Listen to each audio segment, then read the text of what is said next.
Vprašanja, ki zahtevajo odgovore. Vroči mikrofon.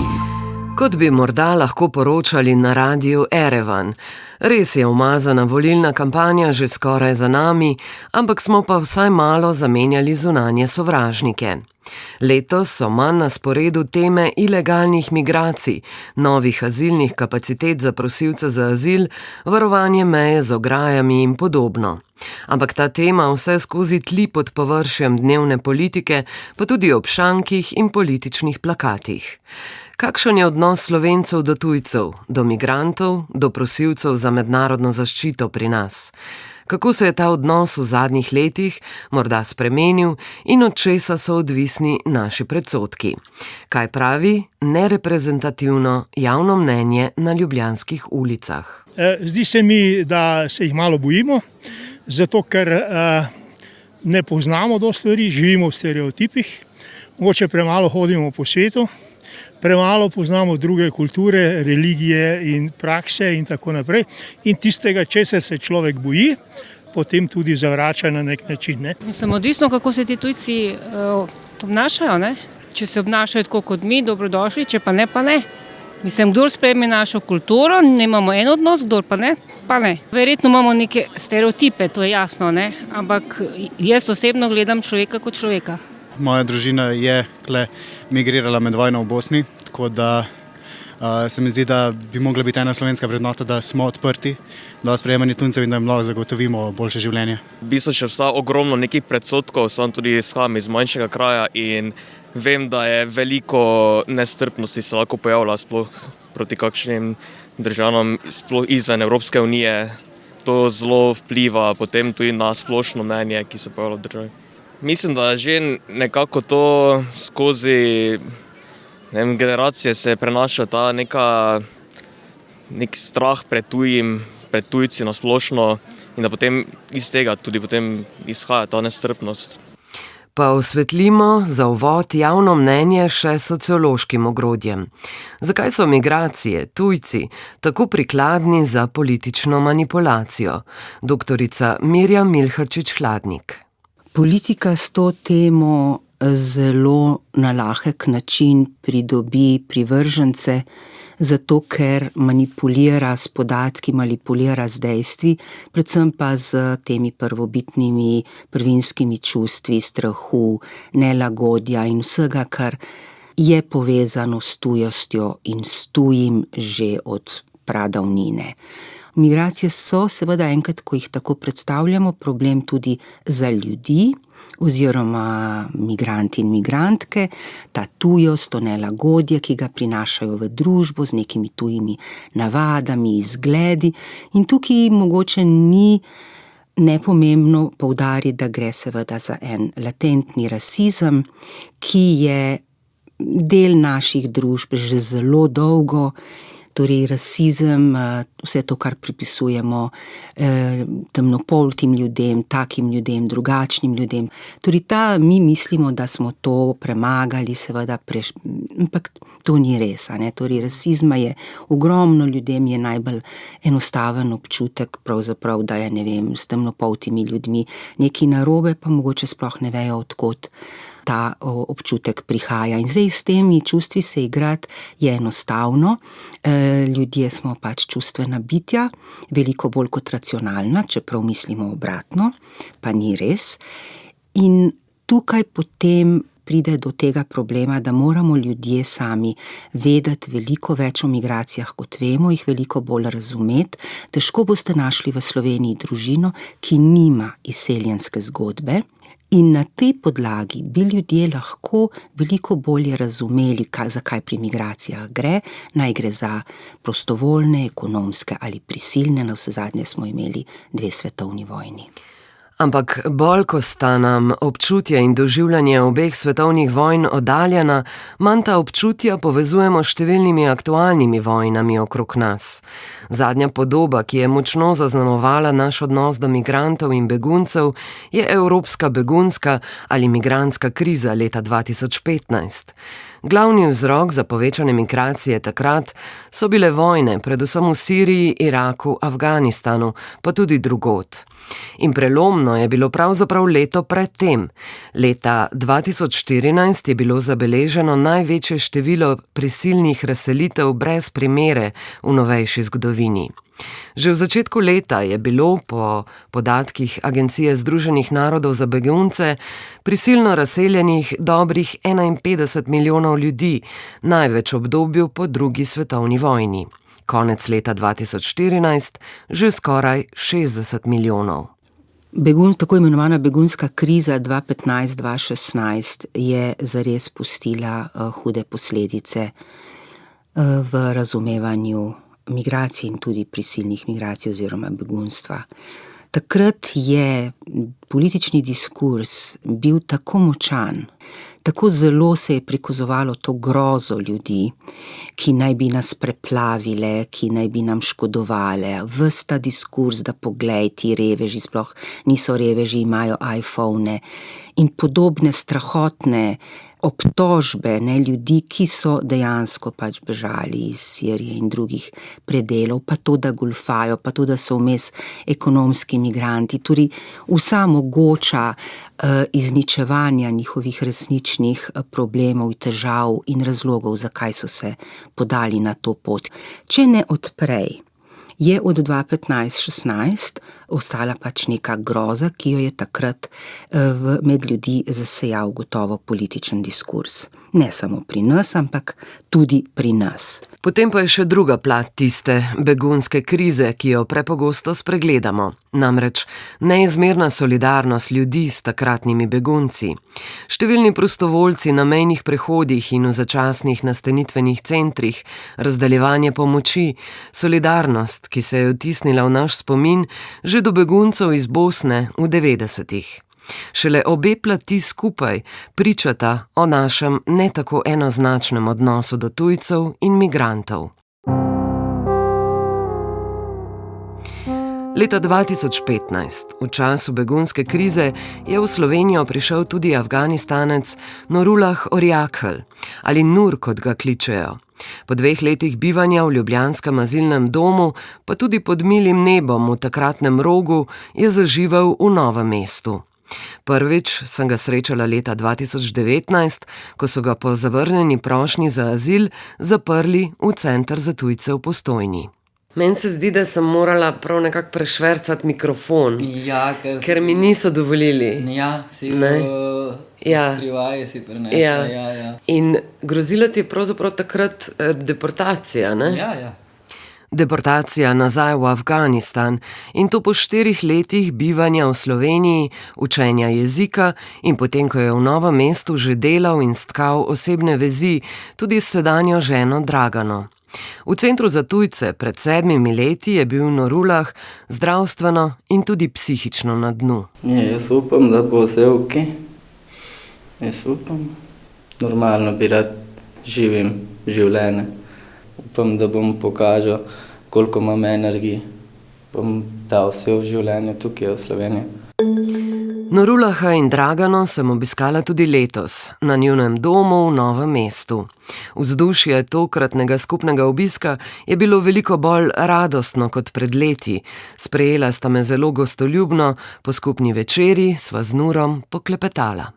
Zanima me, kako si danes, se pravi dobrih 6 let pozneje. Ja, lepo pozdravljeni, lepo pozdrav. 5 let nazaj, kako sem imel stanje, ker sem bil brez pravice, brez dovoljenja, brez vse. Nisem imel pravice, da bi jaz zaposlil ali bi normalno delal. Danes pa hvala Bogu, da imam sem zaposlen za nedoločen čas. Kako pa zdravje danes? Zdravje, super počutim, ok, delam svoje, pa doma imamo vse, družino vse.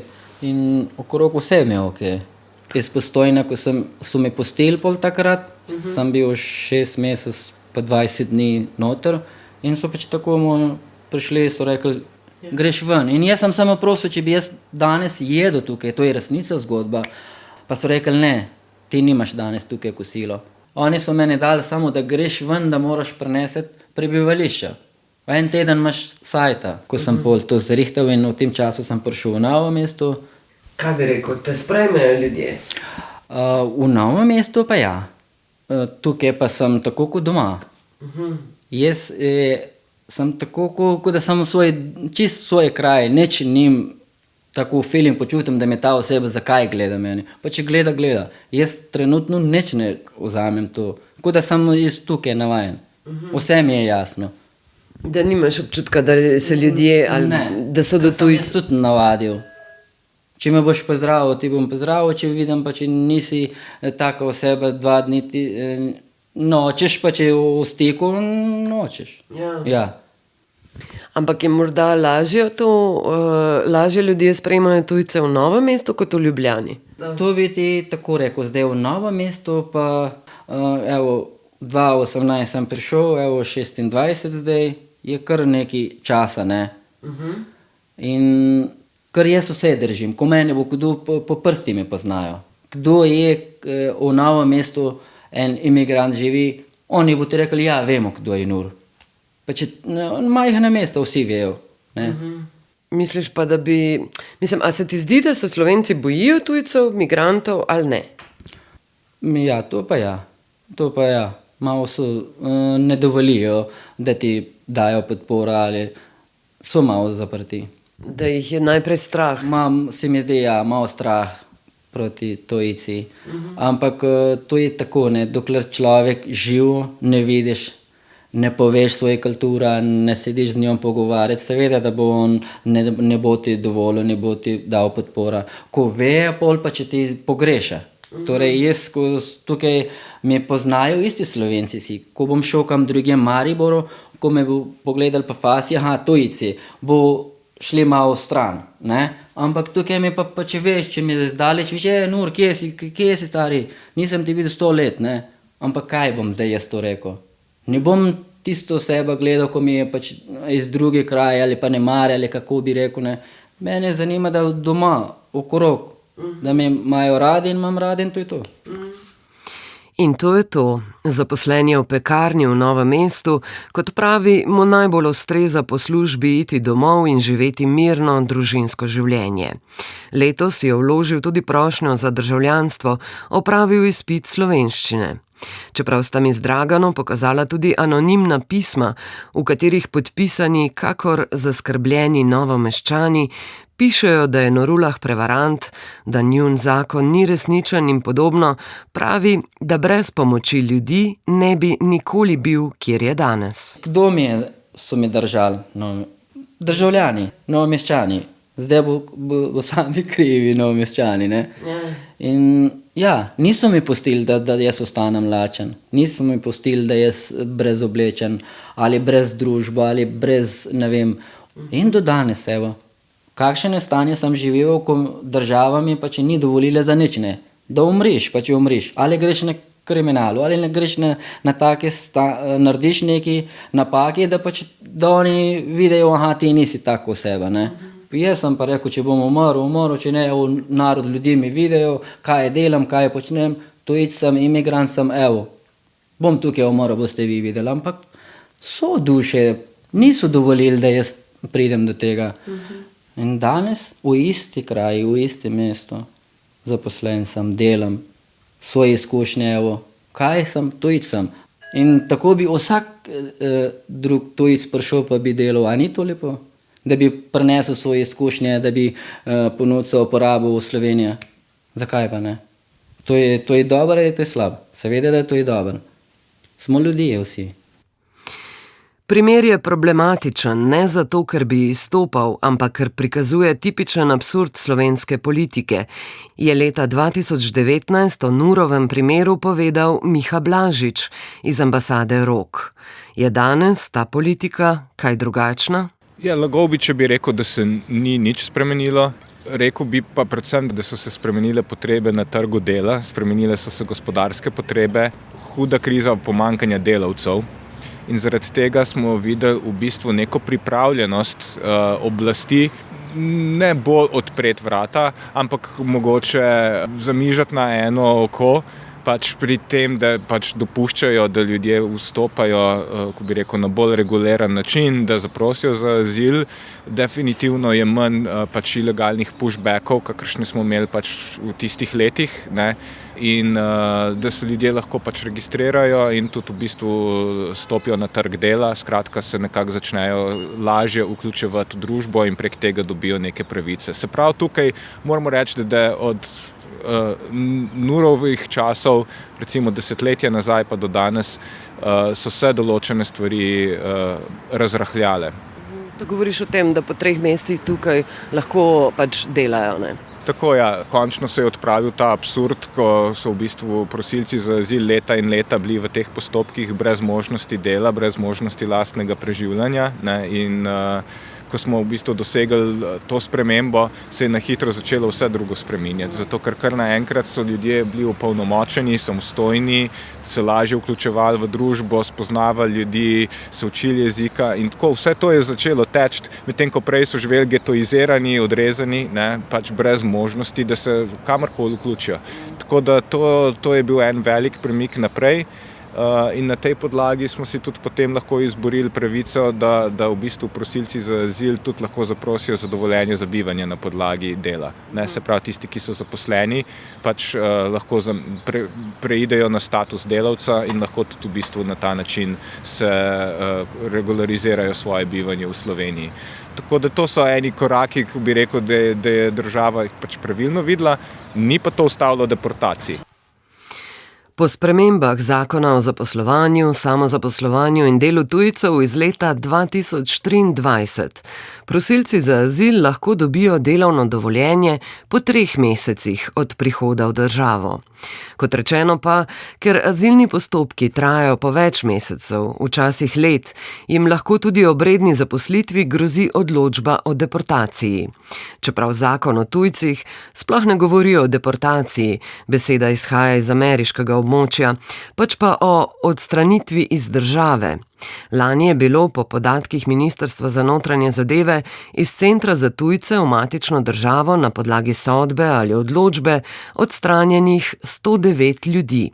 9 tujcev je bilo odstranjenih v spremstvu policistov centra za tujce.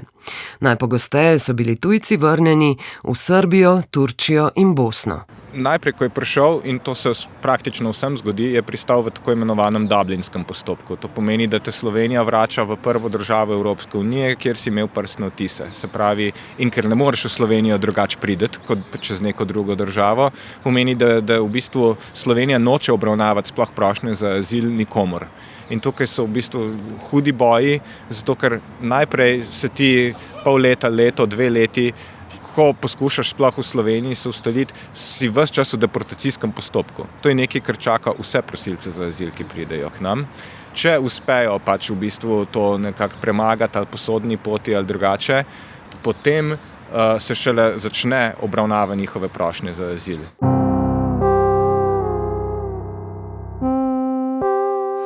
Kjer je bil Afganistanec Nurullah pred leti, je danes pravzaprav 48-letni Romain Adže. Tudi njega sem obiskala na drugem koncu Novega mesta, kjer živi z Janjo, njeno hčerko in simpatičnim kužkom. Romain Adže je iz Slonokoščene obale.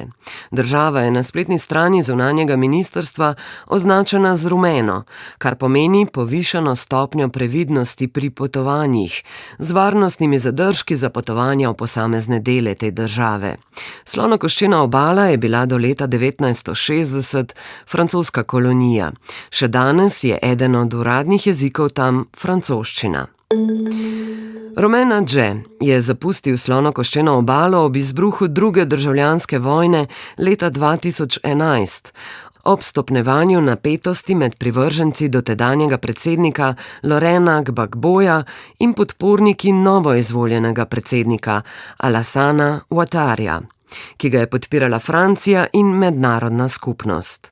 Po podatkih Združenih narodov je zaradi nasilja iz države takrat zbežalo več kot 100.000 ljudi, med njimi tudi Romain Adže. Doma je bil zaposlen v vojski, na univerzi je študiral politične znanosti. Zaradi varnostnih okoliščin je pobegnil brez dokumentov. Najprej v Gano, potem v Togo, Mavretanijo, Gvinejo Bisau, v Senegalu z letalom v Srbijo in peš do Slovenije, kamor je prišel leta 2023, torej pred 3 leti in kjer je zaprosil za azil. for me, I need the peace. It's not depending of the big country or... Potreboval sem predvsem mir. Vseeno mi je bilo, velika ali majhna država. Iskal sem samo mir. Slovenska policija na meji je bila korektna v nasprotju s Hrvaško in sem zaprosil za azil tu. Zdaj sem v Novem mestu že 5 ali 6 mesecev, moja barva kože je drugačna od barve kože Slovencev, pa me policija ni niti enkrat ustavila ali kaj spraševala. My color is different than all the Slovenian people here, but the police never stopped me to ask me something. No. Romena Dže je sprva 2 leti in pol delal in živel v azilnem domu na Kotnikovi v Ljubljani. Potem v Portorožu lani aprila spoznal sedanje dekle Janjo in se počasi preselil k njej v Novo mesto. Jaz lahko kot frizerka povem, ker je moj fant iz Afrike, in ko vsem svojim strankam razlagam o njem in o njegovi zgodbi in o njemu kot karakter, kot človek, kakšen je, se ga vsi razveselijo v salonu in ko me čakajo, da ga naslednjič vidijo. Se pravi, čisto odvisno, kako ti predstaviš nekoga, ki je prišel čist z eno dobro voljo, z željo potem, da bo sprejet, da bo lahko delal, da bo lahko živel, da bo lahko našel svoj mir tukaj, ker ga doma pač nima. A si izkusila, ne vem, te predsodke na svoji koži ali od staršev, prijateljic, karkoli? Ja, sem. Sem opazila veliko dobrih odzivov, so me pa določeni presenetili. Lahko rečem neki bližnji ljudje, pa ne mislim to moja družina ga je zelo lepo sprejela. Določeni nekateri drugi pa so me zelo presenetili, kako so v bistvu na nek način izkazali rasistično vedenje in to me je kar malo prizadelo. No. Tako da tlele me je on dvignil, pa je rekel, ne, pojdi nad to, brez veze. In potem sem pač razumela in sem šla čez to. Ne glede na informacijo, lahko človek ima v sebi, znotraj sebe prepričanje.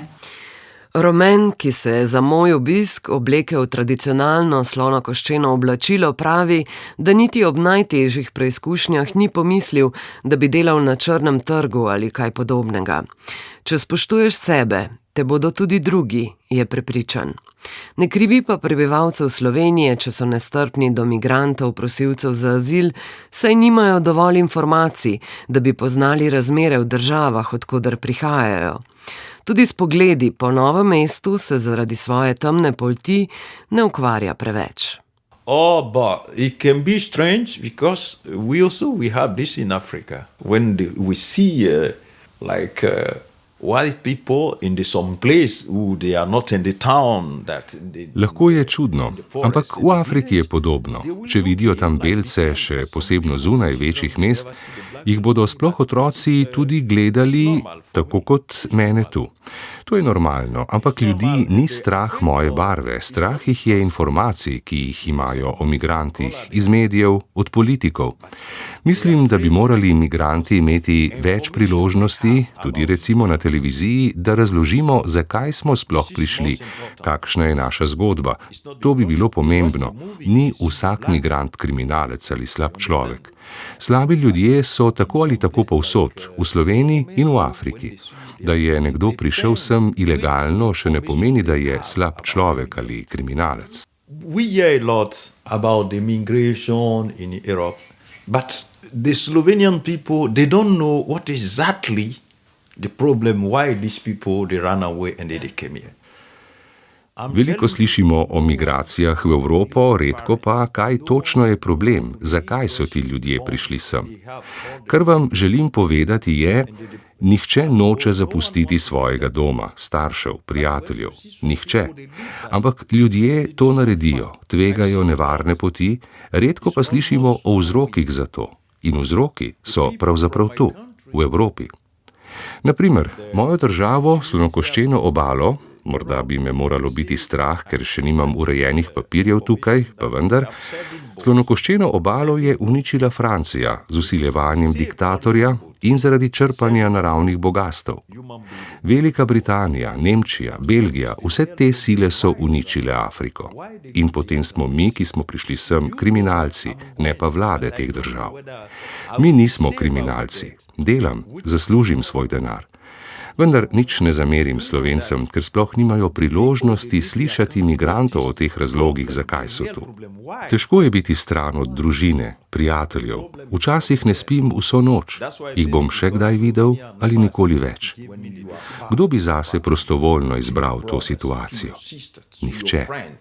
Sometimes you not sleep the night. You are thinking, maybe I will see them again, or I will not see them before they will dead. You are thinking about that. Do you think that someone will be happy to be in this situation? No. Romena J. je že dobil negativni odgovor na prošnjo za azil, saj naj bi bila Slonokoščena obala varna država. Bon, I'm in the procedure. The first they give me negative because sem v postopku. Enkrat so mi prošnjo že zavrnili, rekoč, da je moja država varna.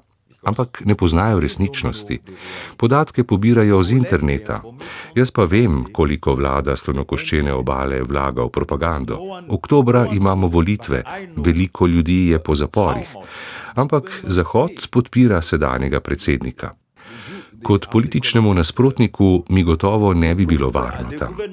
Težko se je sprostiti, ker nimam urejenega statusa. Čakanje te ohromi.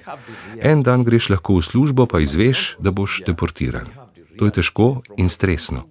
Vsi si želimo imeti mirno življenje.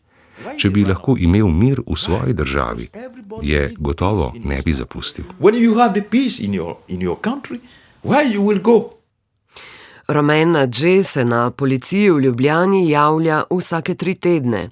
Počasi se s pomočjo Društva za razvijanje prostovoljnega dela v Novem mestu uči tudi slovensko. Počasi. Jaz sem Romea J. iz Slonokoščena obala. Star sem 37 let. Tak je, 47. 47 let, ja. Romen pravi, da sanja o tem, da nekoč ne bo več migracij na svetu. Sanja o tem, da bi bil zadnji iz generacije, ki je bila prisiljena zapustiti dom, s čolni in po nevarnih poteh. Po mojih izkušnjah ima slabši odnos, bolj odklonilen odnos do tujcev, pač tisti del prebivalstva, ki z njimi nima stika. In za njih to predstavlja v bistvu pač neko abstraktno populacijo, neko idejo. In ta ideja je tista, ki je zastrašujoča. In mislim, da je zastrašujoča predvsem zato, ker v beguncu, v tujcu, ki pač beži pred neko situacijo in išče pomoč in je ne dobi, lahko zelo hitro prepoznamo tudi sami sebe. Skratka, ta varnost, ta stabilnost, to neki standardi, ki smo jih tukaj navajeni, so stvar, ki so jih imeli tudi ti begunci, preden so prišli, preden jih je vojna udarila. In to je nekaj, kar se vsakmu od nas lahko zgodi. Mislim pa, da si ne želimo o tem razmišljati.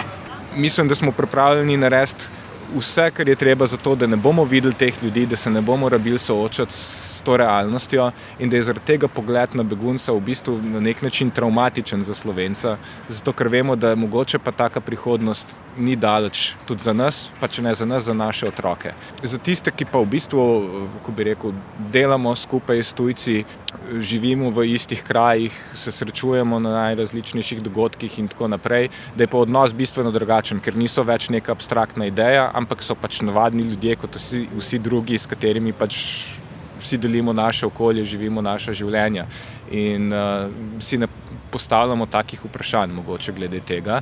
Tako da ja, jaz ne bi mogoče rekel obsojal strahove in skrbi, ki jih ljudje imajo, izvirajo pač iz nekih strahov pred prihodnostjo, ki so upravičeni. Mogoče izvirajo tudi iz slabe vesti, da dejansko zato, da je veliko teh ljudi moglo bežati, so krive evropske države, je kriva zahodna imperialistična politika, so krive vojne, pri katerih v končni fazi tudi mi sodelujemo. Skratka, Nič nenavadnega, da se ne želimo s tem soočati, ker postavlja velika vprašanja o naši družbi, o tem, kako pač se standard, ki ga imamo tukaj, vzdržuje, na čigav račun. Ne? In noben se ne želi o tem pogovarjati. So neka naša slaba vest tudi, ne? Lahko. Absolutno so slaba vest, ampak bi pa še enkrat rekel, da glavni povzročitelj v bistvu pač rasizma in negativnih pač v bistvu odklonilnega odnosa do tujcev je pa ravno kapital. So ravno tisti, ki se najbolj okoriščajo z njimi. Jaz bi rekel, da vse države, kjer so skrajno desne vlade, ki so prišle na oblast za protimigracijsko politiko, se migracije niso čisto nič zmanjšale. Oni ravno tako potrebujejo to tujo delovno silo, ampak potrebujejo, da je poceni. In bolj, ko jih bojo ljudje sovražili, bolj, ko jim bojo odrekali pravice, cenejši bojo. In to je vsa umetnost, ki je v tem. Se pravi, postati čim bolj podoben recimo zalivskim državam, ki jih dobesedno vzdržuje suženjska delovna sila iz Indije, Nepala in drugih azijskih držav. Pač to so najbolj rasistične, najbolj antimigrantske države, a hkrati temeljijo na migracijskem delu. Se zdaj nakazuje že odgovor, ampak želela sem se samo malo vrniti, tudi ko sem se pogovarjala s številnimi migranti, ne. Postane tako zelo očitno, koliko so njihove zgodbe na nek način podobne, no? In kako malo si pravzaprav želijo, ne? Koliko jim več pomeni mir kot nam, koliko malo pravzaprav potrebujejo, da so tukaj. Zanimivo mi je bilo, ko mi je Roman izpostavil, kako pridejo ljudje iz vojne, kako nihče, vsi poudarjajo to, nihče noče zapustiti svojega doma prostovoljno, ne? In potem pride sem in ga nihče ne vpraša, kaj pa je bilo tako hudo, kaj je bilo tako grozno, ne? Nekaj je narobe že z našim sočutjem, no? Da ne razumemo tega, ne? Ja, jaz mislim, da smo žal Slovenci pač zelo odtujeni od v bistvu pač razmer, ki vladajo v svetu. Ne? Da smo v bistvu, ko bi rekel, s tem, ko smo postali člani Evropske unije, smo postali zelo zahodnocentrični in se zelo informacijsko odrezali od preostalega sveta. Koliko mi dejansko spremljamo novic iz pač držav, ki nas obkrožajo, dobesedno, celo od Balkana smo odrezani, ne vemo, ne poznamo notranje političnih razmer in dogajanj pač v bistvu par kilometrov stran, kaj šele v Afriki, Aziji in drugod. Da je, ne vem, v Kamerunu državljanska vojna, v kateri 10.000 ljudi umira, da je ena najdaljših, najbolj brutalnih vojn v Kongu.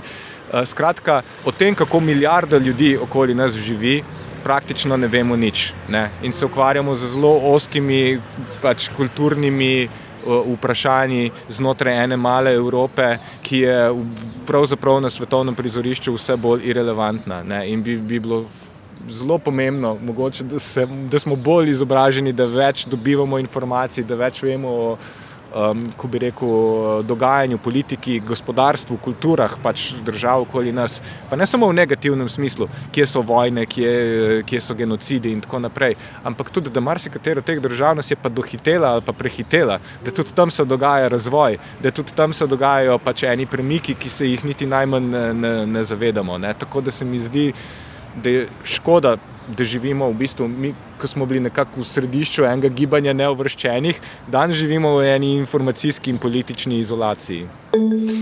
Vsak 10. prebivalec Slovenije je tuji državljan. Seveda pa večina tujcev k nam pride po povsem legalnih poteh, kar so vse politični dogovori, katere poti bodo legalne in katere ne. Naša azilna politika pa je seveda tesno povezana z evropsko. Junija letos bo v celoti začel veljati Evropski pakt o migracijah in azilu, ki naj bi prenašal hitrejše in učinkovitejše azilne postopke. Del tega pakta naj bi bila tudi kontradiktorna obvezna solidarnost med članicami Unije. Slovenija se je odločila, da namesto sprejema okoli 90 ljudi plača 1.800.000 evrov v tako imenovani solidarnostni sklad. Evropa, ki ima demografske težave in se stara, vendarle ostaja trdnjava. Ja, tudi ta metafora trdnjava Evrope je tudi v raziskovanju migracij zelo uveljavljena metafora, sploh ko smo postavili migracije kot problem varnosti, ko smo jih postavili kot zadeva, ki jo urejajo ministrstva za notranje zadeve. Ker če vi pogledate, da Evropa že dolgo časa, od 70 let recimo, sprejema migrante, ne samo znotraj Evrope, ne, ampak iz tako imenovanih tretjih držav. V tem času se je izgradil ne samo diskurs, ampak tudi sistem varovanja te trdnjave Evrope in vse te groze, a ne, ta strah, ali imamo dovolj varne meje, ali nimamo, ali imamo dovolj policije na mejah, ali bo Frontex dovolj uspešen v Grčiji ali kjerkoli že pač preprečuje take in drugačne prestope meje. Ne. In to je vse povezano z ilegalnimi migracijami, ne, torej z ljudmi brez papirjev, kot se jim recimo reče v Franciji. In tega mi ne smemo jemati kot edino podobo migracij. Ne. Drugače, seveda, ljudje prihajajo delati z dovoljenji, s kvotami, z takimi in drugačnimi papirji ves čas. Drugače Evropa sploh ne bi mogla, kot pravim, obstajati več. Ne. Kdo bi opravljal vsa ta dela? Slovenci bi se morali zavedati, da tudi sami smo prišleki, torej da smo tudi sami prispeli sem, a ne, da smo ena velika mešanca, če to pogledamo genetsko kot vsi ljudje na svetu. Vsi skupaj izviramo iz 5000 osnovnih ljudi iz centralne Afrike in zakaj bi se bali tisti, ki prihajajo? Bi se morali bati migracij? Ja, po moje počas. Ne, migracij ne, ampak so pa najbrž neke skupine bolj za neke stvari bolj odgovorne, so nekako posledica migracij te stvari. Bi rekel, da se v Sloveniji bojimo enih bolj kot drugih v narekovaju in kdo so eni in kdo drugi? Sigurno se bojimo bolj enih kot drugih, ja. Koga? Ja, etično Romov se sigurno bolj bojimo kot navadnih Slovencev, recimo potlej pa tudi kakšnih bolj iz vzhoda. Mislim, imaš razlog, ni to samo zaradi izgleda ali pa zaradi etičnega, tudi bolj posledica dejanj, nekako se mi zdi, tako da ne bi rekel, da je rasizem na ta način. No. Torej, migracij brez dokumentov sigurno, ker ne vemo, koga dobimo. Ne? Če moramo odgovoriti na kratko, potem ja, ampak je problem širši, no, bi jaz rekla. Kaj pa recimo čisto splošno vprašanje, vaš osebni vtis Slovencev, če gledamo neko premico, na eni strani je sprejemanje, na drugi strani pa je skrajnost, to je rasizem. Kam bi recimo umestili Slovence? Sprejemanje. Sprejemanje? Ja, absolutno. Mislim, jaz še nisem srečala Slovenca, ki je rasist. Ja, vsaj, kot bi rekel, ko gledamo trend, vsaj svetovni, pač, če gledamo evropski, Slovenija pač sledi temu tukaj povprečju. Pač, povsod po Evropi se dogaja, da te desna gibanja spodbujajo tole nestrpnost proti migrantom, proti tujcem, pač in Slovenija tukaj ni izjema. Ampak se mi pa zdi, da Slovenci smo dober narod, ni nobenega problema in se mi zdi, da definitivno lahko sprejmemo kogarkoli pride. Ko se je začel napad Rusije na Ukrajino, je takratna slovenska vlada močno obrnila proti begunsko retoriko. Aktiviral se je zakon o začasni zaščiti, postopki so se za begunce iz Ukrajine poenostavili, našle so se namestitve. Vloga za pridobitev statusa začasne zaščite je bila brez težav in kompliciran, na spletu dostopna tako v slovenskem kot tudi ukrajinskem jeziku. Sem Vasil Oljanešin. V Slovenijo smo prišli v maja 24. leta, oziroma malo več kot 1 leto in pol. Sem tukaj z družino. Vasilij Oljanešin je že 3. generacija zdravnikov v družini. Iz Hersona so leta 2024 prišli k nam, saj so tu že imeli prijatelje, ki so živeli v Novem mestu. Stanovanja so našli hitro, imeli smo srečo, pravi, v dobrem tednu dni. Ženo in 2 punčkama, dvojčicama, ki obiskujeta 6. razred osnovne šole, imajo status začasne zaščite. Z nostrifikacijo izobrazbenih listin ni imel težav. Zaposlen je kot zobozdravnik v Brežicah. Prvi ukrajinski zobozdravnik v vsej zgodovini Sloveniji. Tako, ja. Zdaj se pripravlja na izpiti slovenščine na višji ravni, kot boste slišali. Slovenija je zelo urejena država, res urejena. Ljudi so nas sprejeli dobro. Vse je bilo dobro. Ja, nas so sprejeli dobro, pa obstajajo neke pravila, ja, da kako ti k ljudem, tako i oni k tebi. Ja. Če boš tečen, jezen, pa nervozen, ta lastnosti dobiš nazaj. Ne? In če boš iskren, spoštljiv, miren, pošten, pa to dobiš nazaj. Ne? Tako da živim po tem pravilom, po teh pravilih. Po teh pravilih, ja. Zdaj, ko se za višjo raven učite. Se pravi, ali lahko razumem, v 2 letih nobene take negativne izkušnje, nobenih komentarjev nekje, niste nič zasledili? Glede sebe in svoje družine nisem nič zasledil. Slišal sem, da tako obstaja, predvsej tam na spletnih straneh, ja, na socialnih omrežjih, ja, ampak osebno zase nisem tega slišal. Otroka sta imela kaj težav v šoli, kako so jih sprejeli? Sprejeli jih so dobro, ne brez so, ja, sprejeli jih dobro. Ja, ja. Sprejeli jih dobro, pa na začetku učitelji so veliko pomagali s slovenščino, tudi država je odločila, da po šolskih urah oni so imeli še parkrat v tednu tečaj slovenščini posebno, ja, pa to je zelo veliko pomagalo in hitro sta se naučili, ja, dvojina, sta se naučili slovenščino hitreje kot mi starši, kot odrasli.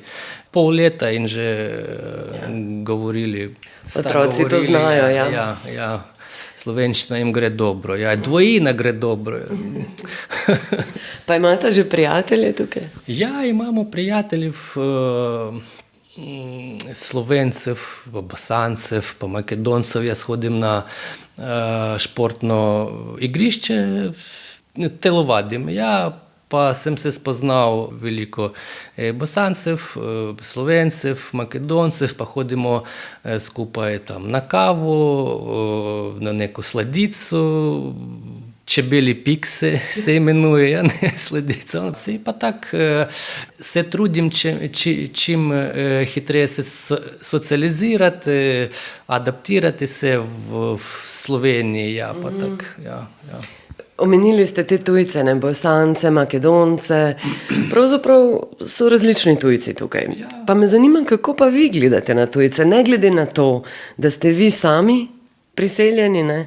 Tukaj v tej občini je tudi veliko migrantov, kakšni tudi pridejo čez mejo, jih morda srečate. Kakšen je vaš pogled, kako bi rekla, ta širši? Na migracije. Jaz odlično gledam na tujce, ja. Tudi nimam s tem težav. Ja. Kaj prinesejo tujci? Tujci mogoče prinesejo neko svojo mentaliteto, neko drugo, nek svoj tako pogled na svet, ja, nek drug, pa dobro vprašanje, ne, tako da. Vprašam drugače. Na nek način je cela Evropa, in prav je tako, ne, sprejela ukrajinske begunce, se pa takrat so se mnogi spraševali, ne, ločujemo, so boljši in so slabši tujci. Da sprejejo hitreje ukrajinski begunci kot recimo tam iz Srednje Azije. Da imamo ene rajše kot druge.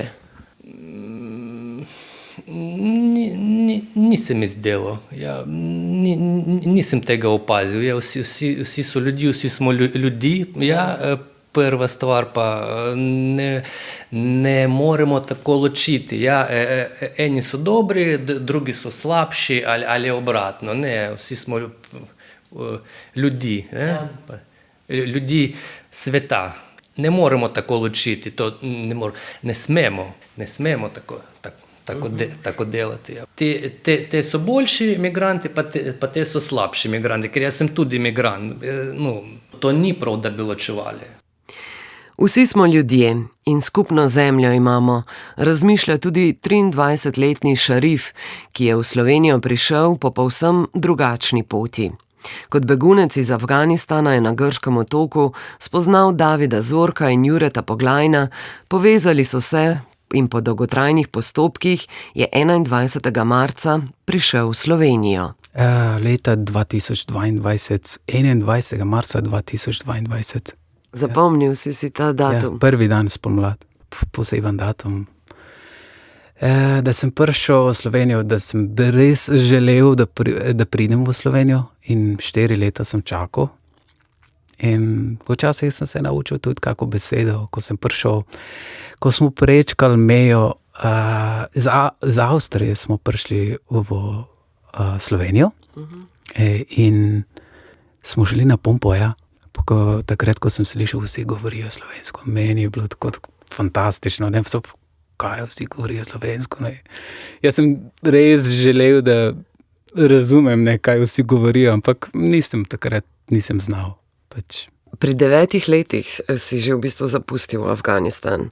Ja. A se še kaj spomniš od tam? To je neka žalostna zgodba, težko je pozabiti in se spomnim stvari, ampak pri 9 letih, ko smo šli iz Afganistana ven v Iran, pa sem jaz dejansko začel delati. Jaz sem drugače, znam šivati oblačilo, za poroke, pa za take stvari tudi znam. In tam je bilo težko, zaradi varnosti, pa tudi šola je bila daleč in za nas nekako je bilo nemogoče, vsak dan hodiš 1 uro, da prideš v šolo in tudi na poti greš v šolo, prideš v šolo ali pa prideš nazaj domov. Lahko tudi ne. Lahko tudi ne. Zdaj v Brežicah David, Jure in Šarif živijo kot družina, čeprav uraden postopek posvojitve še ni povsem končan. In sem mogel se naučiti, pa sem bil skozi doma, pa sem se učil, pa mi je pomagal David Zorko in brez njega ne bi mogel narediti in vsak dan je zraven meni sedel, pa mi je razlagal vse, kar sem imel za šolo, pa tudi slovenščino, pa še vedno imam tu pa tam kako napako, ampak logično. Ja. Slovenščina ni enostavna in zelo težek jezik. Ja. Šarif je v 1 letu in 7 mesecih na Državnem izpitnem centru opravil 9 let osnovne šole, kar je neverjeten uspeh. Danes v Ljubljani obiskuje srednjo šolo za farmacijo, kozmetiko in zdravstvo, smer zobotehnik. Ni enostavno obiskovati srednje šole z najstniki, ampak tudi če kdaj ujame kakšen komentar, ga Šarif presliši. Včasih jaz preslišim. Nekdo, ki ima tako misli, če kaj slabega, verjetno ni šel nekamor ven iz Slovenije, pa ni živel. Če vsaj enkrat je šel kam, vsaj ima malo drugačno mišljenje, pa to. In mislim, to je naša zemlja, moramo pustiti kdorkoli, kjerkoli hoče živeti. Tako jaz mislim. Pa tudi moramo poskrbeti, da zdržujemo, da je čisto in delamo, kot ostali delajo. Recimo v angleščini culture shock, tudi meni je bilo, ko smo prišli v Turčijo, ampak se učiš.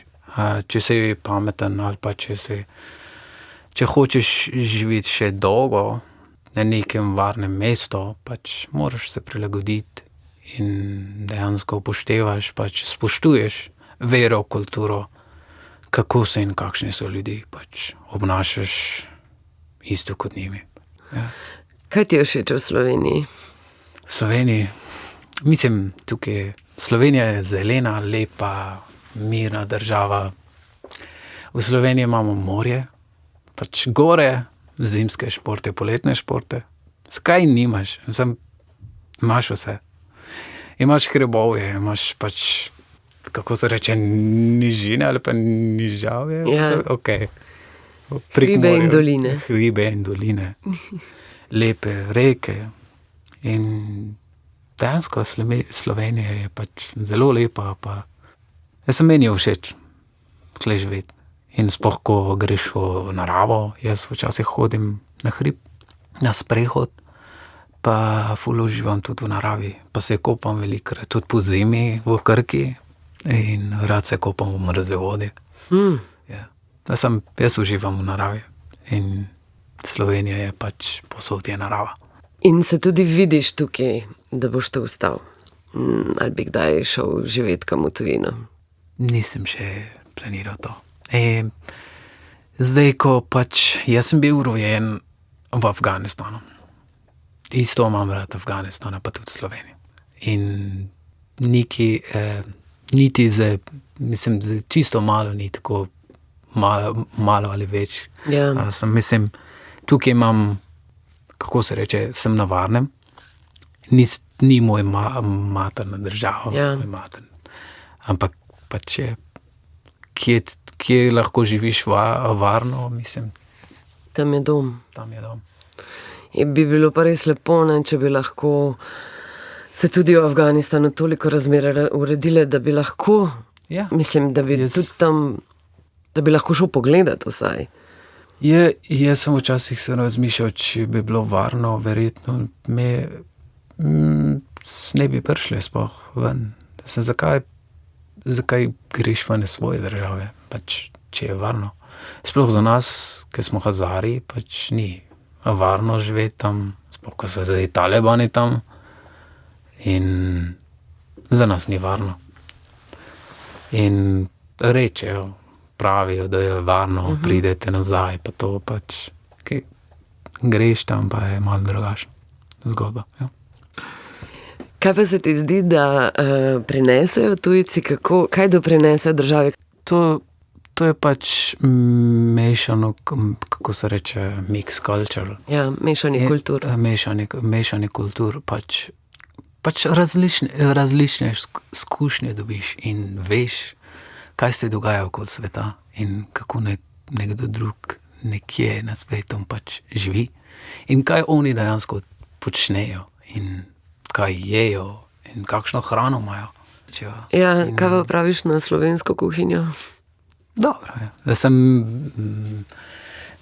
Meni je najboljša sledica je kremšnita, pa prekmurska gibanica, pa za jest nekaj časa sem bil vegetarijanec, zdaj ne več. Ok. Pa za hrano sarma. To je bolj balkanska jed, ampak. Tudi mi jih imamo, ja. Ja, tudi mi imamo sarme. Kako dolgočasni pravzaprav bi bili naši jedilniki brez migracij? Zadnja 3 leta tudi z dostavljavci, ki so po 3 mesecih pri nas, lahko tudi prosilci za azil.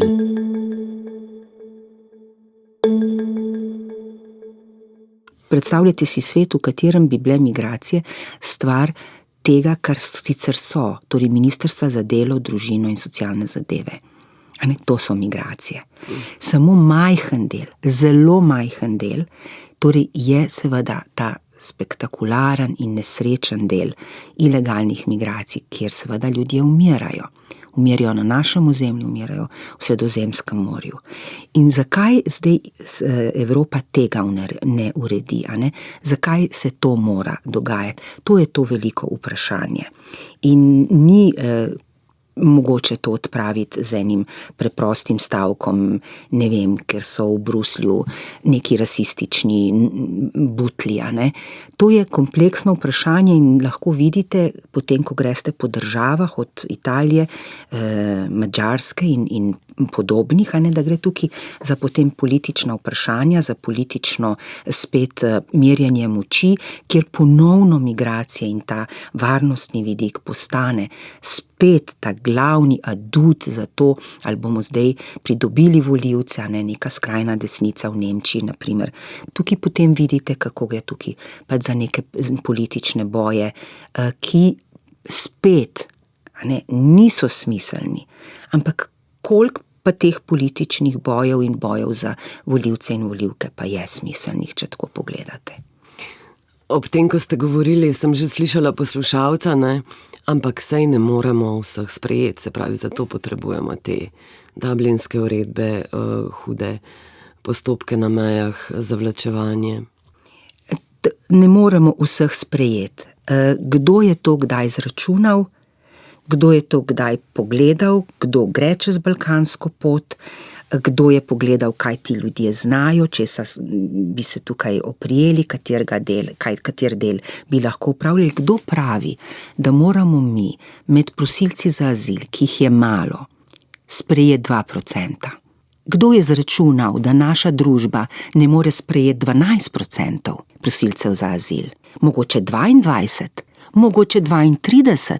Kje imamo mi te podatke? Kdo pravi, da, če hočete, absorpcijska moč naše družbe ne prenese par ljudi, ki jih je zdaj vlada zavrnila in bo rajši dala nekaj čez 1 milijon za to, da bojo nekje drugje poskrbeli za njih? Kdo? In potem imamo, poleg omenjenih jedi, pri nas tudi diskurs, ki stavi na strah in sovraštvo, in imamo tudi rasizem. Jaz bi tukaj samo, če dovolite, eno perspektivo dodala, ker se mi je zgodilo prejšnjo soboto, da sem se na poti v Trst, na meji na Fernetičih, da sem morala čakati 45 minut. In bi samo opozorila, da gre rasizem v različne smeri in da se Italiji zdi potrebno že nekaj časa, kot veste, imeti na meji s Slovenijo, 2 državama Evropske unije sicer, vojake z orožjem, ki pregledujejo. Zdaj sem opazila pač resne betonske bloke, ki zares, mislim, kaže, kot da bomo zdaj po ta novem 45 minut čakali na prehod meje. Z Avstrijo imamo že nekaj časa, tako da ne bi mislili, da so samo drugi za nas. Mi smo drugi za druge.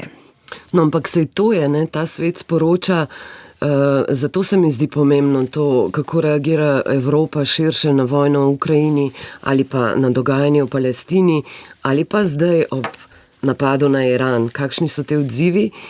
To je zelena luč, ne, potem marsikomu, ki do takrat recimo, da malo ustavlja neke ambicije, povedati vse ali pa pokazati, kdo je boljši, kdo je slabši, ne. Ko to odpremo, ne, to neka Pandorina skrinjica, kjer je odprto za vse možne rasizme. In za nas, tako kot sem rekla, in za nas. Mi nismo izvzeti, mi smo tisti drugi, mi smo črnci za nekoga drugega. Mi smo tisti, ki se ga lahko izkorišča in katerega se moramo bati, ker je kaj drugačen, manj civiliziran, ne dovolj kultiviran. Odkot to izhaja? A veste, mi moramo vedno sebe videti, tako kot ste vi rekli, v tem, kaj bo nas doletelo.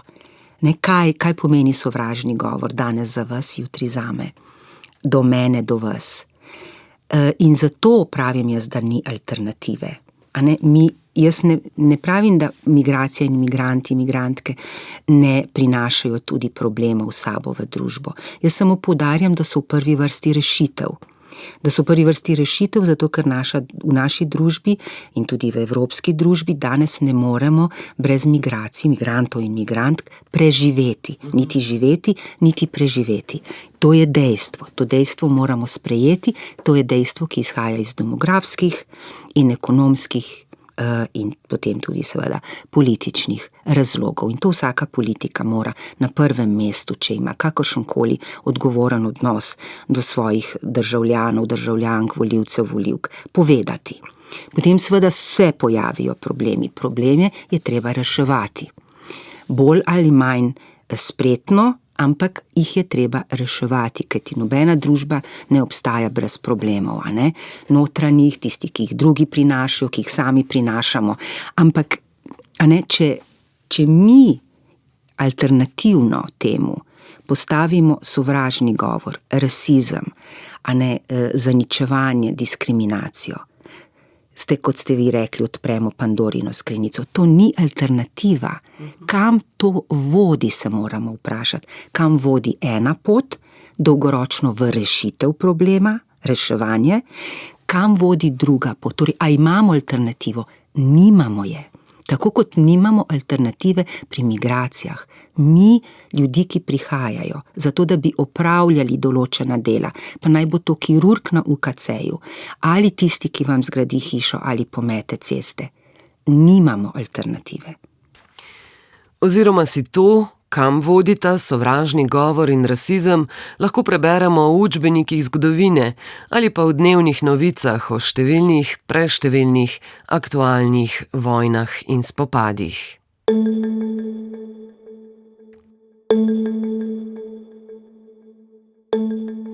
Gostje v oddaji so bili Norulah in Dragana Orjakelj, Janja in prosilec za azil iz Slonokoščene obale Romea Dže, ukrajinski zobozdravnik iz Brežic Vasilij Oljanišin in 23-letni Afganistanec Šarif, tudi iz Brežic. Sociologinja, profesorica in raziskovalka na Inštitutu za slovensko izseljenstvo in migracije ZRC SAZU, doktorica Mirjam Milharčič Hladnik in Miha Blažič Antoko, predstavnik ambasade ROK, samonikle iniciative, ki jo sestavljajo lokalni aktivisti in migranti. Kolegica Mojca Jevšek je posnela mnenja in poglede mimoidočih na ljubljanskih ulicah, jaz pa sem Nataša Štefe. Hvala za pozornost in poslušanje.